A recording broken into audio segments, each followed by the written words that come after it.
Welcome to our channel. Today we how to configure insurance policies with Geico, complete guide step by step clearly. To configure insurance policies with Geico, begin by visiting the Geico website. Locate the Get a Quote button on the home page. Click on it to start the process. You will be prompted to enter your zip code. Enter your zip code and click Next. Select the type of insurance you are interested in, such as auto, home, or renters. After choosing the type, click Continue. Fill out the requested information. Make sure to include details like the make, model, and year for auto insurance. For home insurance, provide the address and relevant property details. After inputting the necessary information, review your entries for accuracy. Once verified, continue to the next step.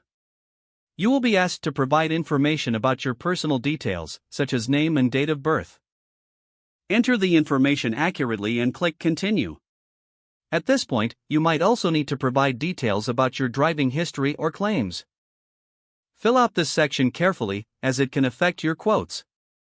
Once completed, you will be shown various coverage options. Review the different policies and adjust coverage amounts if needed. After assessing your options, select a policy that suits your needs. Proceed to the next step to finalize your configuration.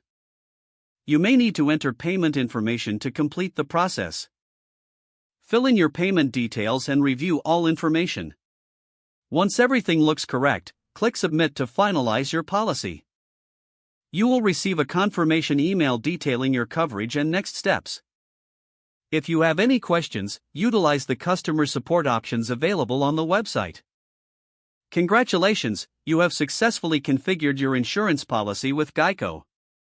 If the page does not load, refresh the browser or try again in a private or incognito window. Make sure you are using the correct email address, then retype it carefully to avoid small typos. If your password is not accepted, use the reset option and create a new strong password you can remember. Check your spam folder for verification or security emails, then complete any requested confirmation steps. Enable two-factor authentication if available to improve account security and reduce unauthorized access risk. Don't forget to like this video and subscribe to our channel for more step-by-step tech guides.